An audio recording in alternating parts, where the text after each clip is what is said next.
Faut ranger les boutons, ça m'énerve. C'est parti. Ok, c'est parti.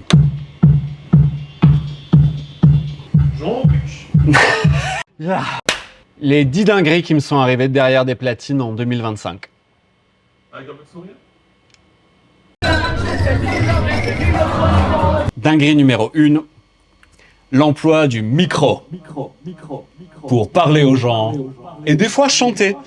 Quand je suis vraiment chaud, vraiment, je me mets à chanter en live maintenant aux platines. J'ai souvenir d'avoir utilisé le micro pour la radio, parce que j'ai fait des émissions où parfois il fallait un peu redynamiser les morceaux quand il y a des petits endroits qui sont un peu faibles. Et je me suis dit, tiens, ça vaudrait la peine de le tester en DJ set parce que le public pourrait bénéficier d'un petit gimmick. Et j'arrivais pas à me dire que j'allais avoir un sampler avec des petits jingles à la con. Je me suis dit, ce serait pas mal de leur parler, donner ton avis, donner aussi tes émotions. C'est un excellent moyen de se remettre émotionnellement quand tu fais un ratage. C'est-à-dire, des fois, tu fais une transition nulle et après, tu prends le micro et tu fais « J'ai jamais dit que tout était bon ».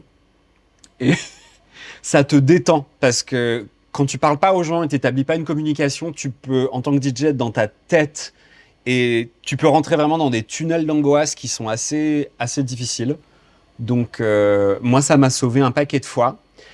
Et c'est d'ailleurs grâce au micro que ma dinguerie numéro 2 a été une dinguerie positive malgré les apparences.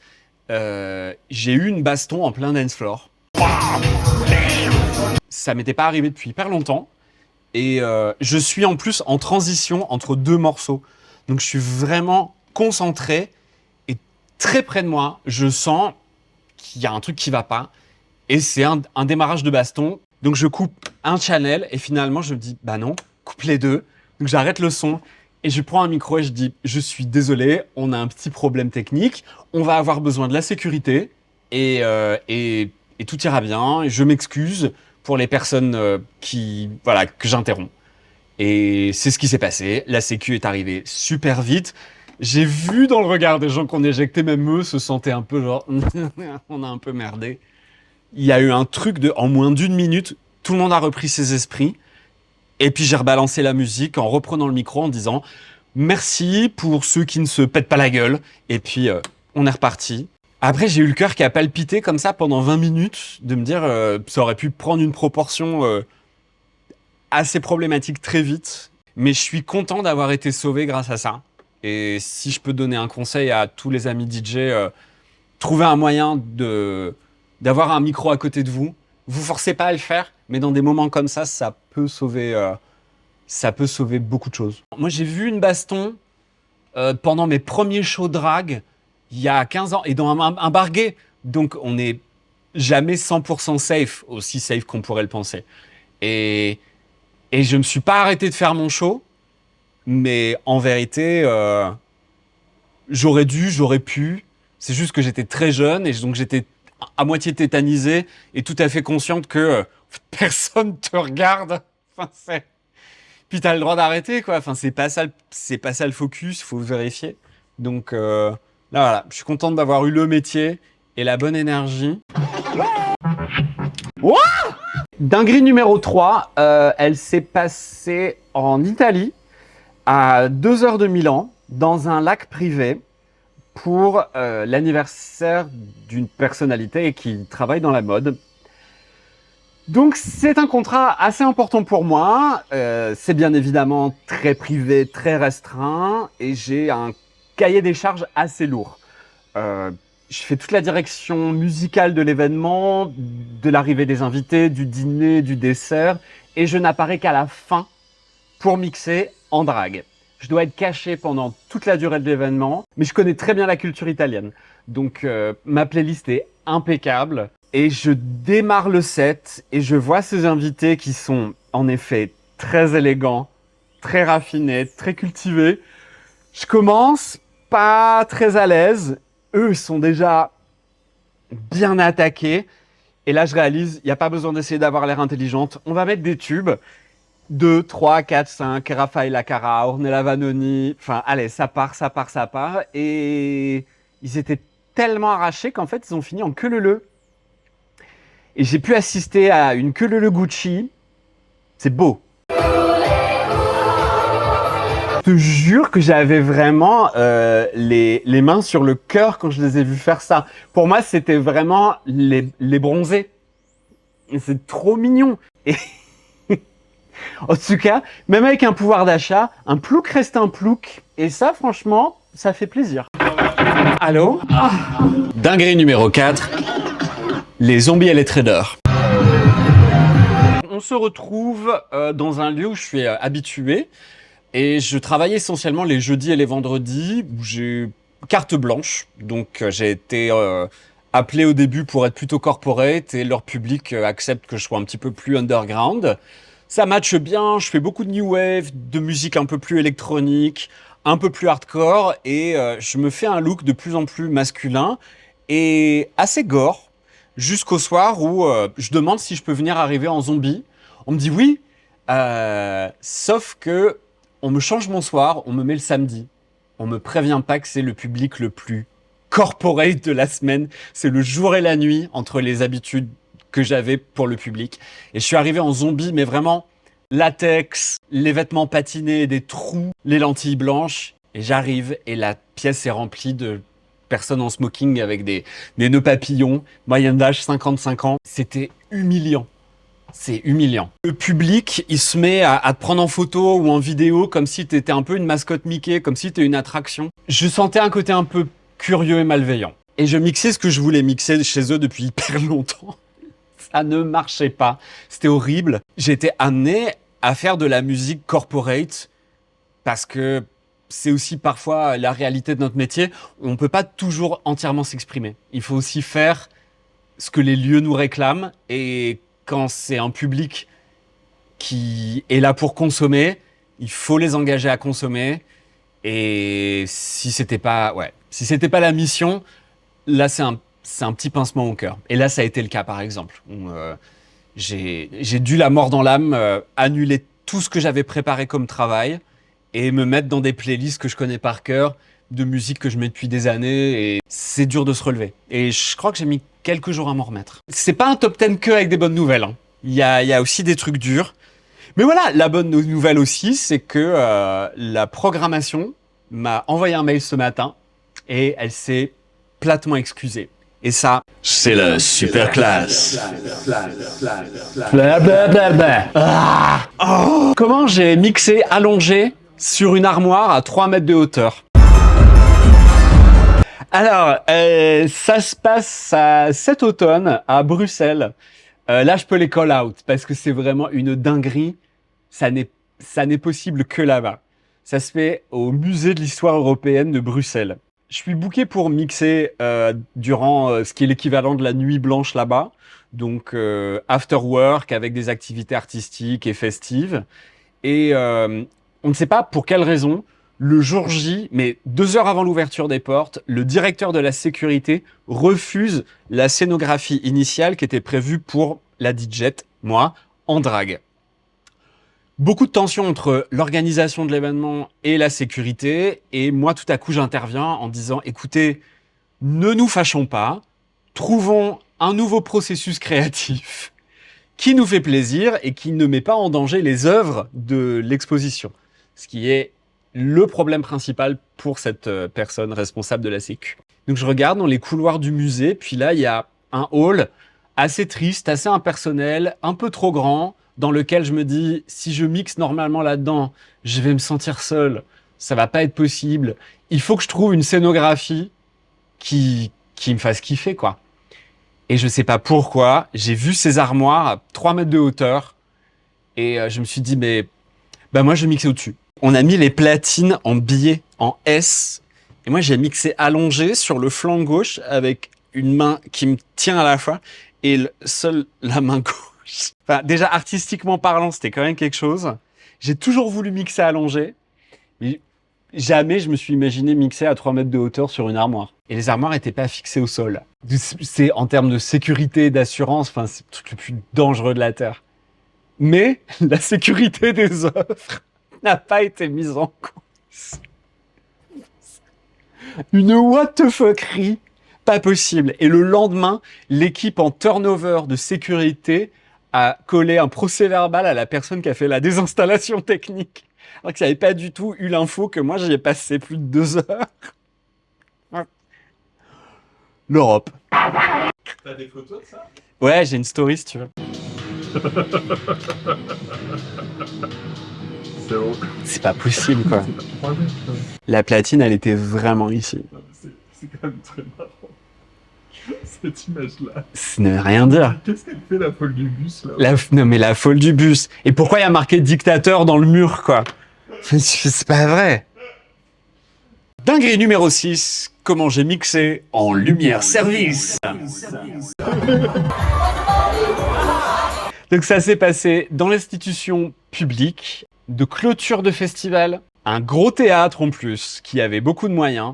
Et quand j'arrive au soundcheck, il y a toute une équipe qui a loué le matériel, qui a les platines. Et donc, on fait le soundcheck. Et là, je leur dis, et après, vous enchaînez sur un montage lumière? On me dit non. Donc là, je me dis, donc c'est les plafonniers, en fait, avec lesquels je vais mixer. Je dis, on peut pas faire autrement. Et on me dit, mais non, on a toujours fait comme ça marche bien. Et je sens le truc venir. Je sens le truc venir. Je sens que ça va pas être facile, que ça va pas être cool. Ça, c'est le problème des lieux qui réalisent pas que organiser une fête, organiser un événement, c'est pas juste mettre un DJ. Et puis là, de pas m'avoir écouté. Et voilà, vraiment, ouais. J'étais vraiment fâché, quoi. Et je suis sorti de la fâché. Parce que j'ai mixé, je crois que j'ai fait 1h30. J'ai fait ce que j'ai pu, mais à un moment donné, s'il n'y a pas de lumière, enfin, même toi, tu sais, tu mets un petit truc chez toi pour ton anniversaire. Mais si tu fais un micro-effort pour te dire que ça va avoir de la gueule, il y a même des théâtres tout petits qui mettaient des lumières LED de karaoké pour qu'il y ait quand même un minimum d'ambiance. Les gens ont commencé à danser malgré cette ambiance qui n'était pas du tout festive, 10 minutes avant la fin, et je suis rentré à l'hôtel, mais j'avais vraiment une envie de péter des gueules. Le pire, c'est que j'ai reçu un retour de la production qui m'a dit c'est de votre faute, puisque dans votre fiche technique, il n'y a pas marqué qu'il faut de la lumière qui bouge. Oh non, non, non. Ça a de la gueule. Dinguerie numéro 7. Quand j'ai demandé à une équipe technique de descendre les platines au milieu de la scène en plein DJ set.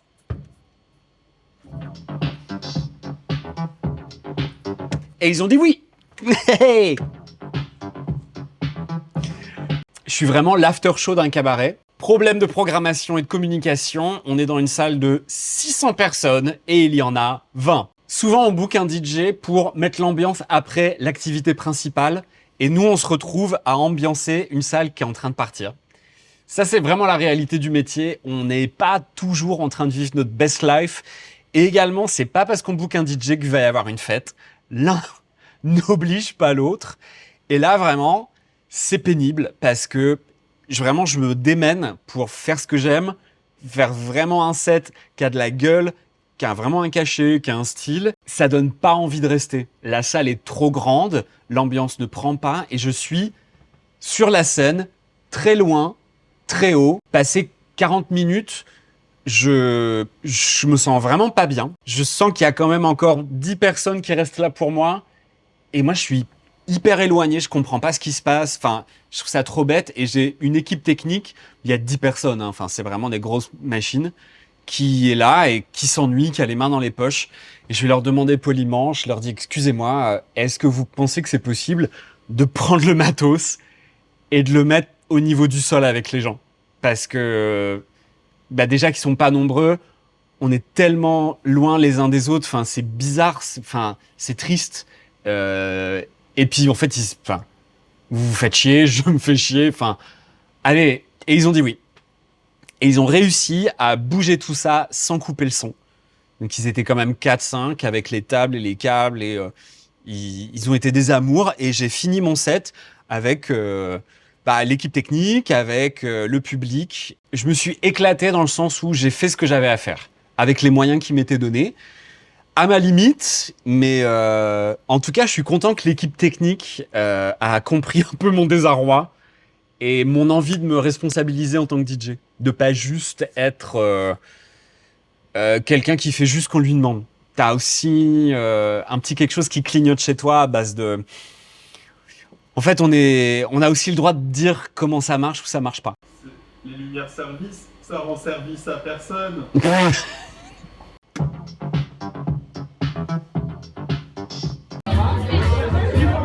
J'ai eu un soir dans un club à Pigalle. Il faut savoir que c'était dans un club où derrière, tu as marqué request égale fuck off.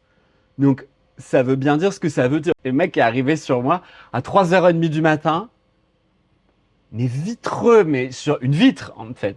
Et il s'est planté devant moi et il a fait Michael Jackson. Et moi, je suis là, les deux mains dans les crêpières. J'essaie de lui dire, bah, non. Il regarde le mur, il me re-regarde et il fait Michael Jackson. Et bordel! Dinguerie numéro 9. DJ, c'est être entre Raël et un forain. Voilà. Mais c'est... Oui? Bah non, mais c'est une belle citation. Dinguerie numéro 9. Comment j'ai bu 2 bouteilles de champagne au platine à Munich. Alors, cette anecdote est ni bonne ni mauvaise, elle est juste problématique. C'est je m'expose pour me dire de ne plus jamais refaire ça. C'est un musée très établi qui s'appelle le Brandhorst Museum.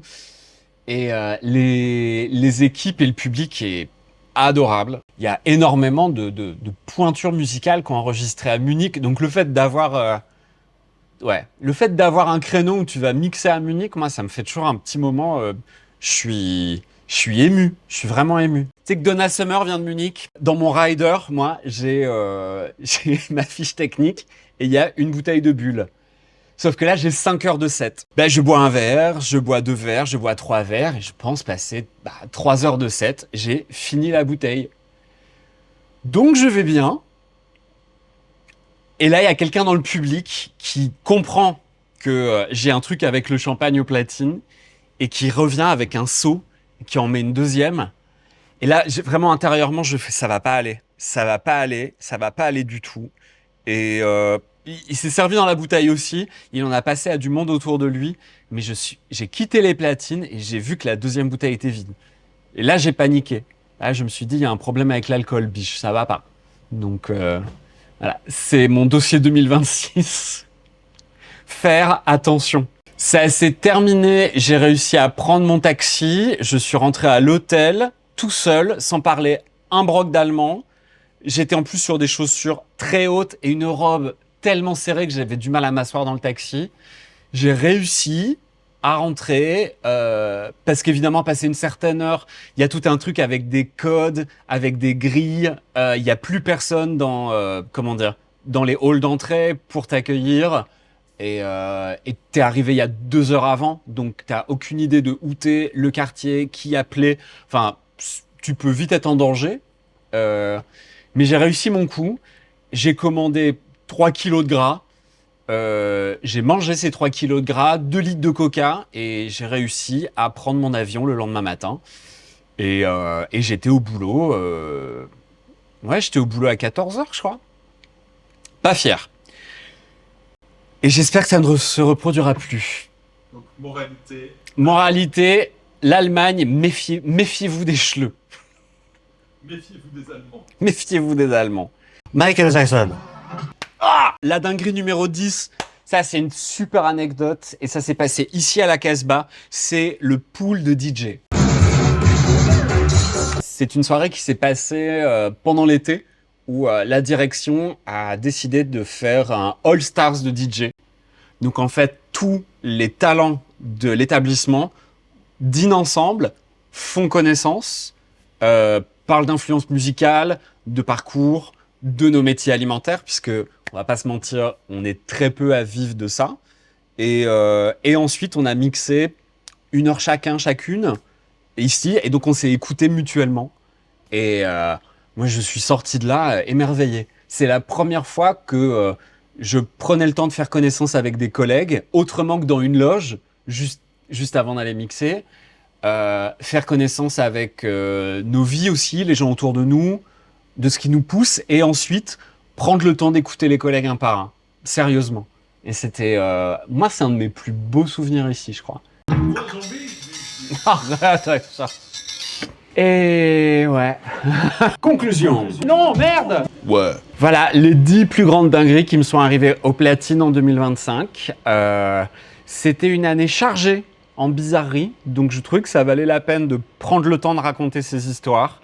Merci à tous les lieux qui me font vivre ça, que ce soit des bonnes ou des mauvaises anecdotes, ça reste des expériences de vie que je chéris. J'espère en 2026 encore découvrir de nouveaux moyens de faire la fête, de travailler dans la fête, de construire des fêtes.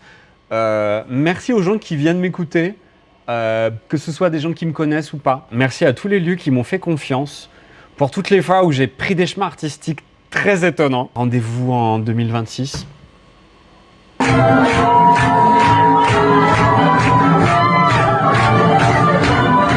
Ne vous abonnez pas, je mets une vidéo tous les 1000 ans. En plus, il n'y a que des vieux trucs.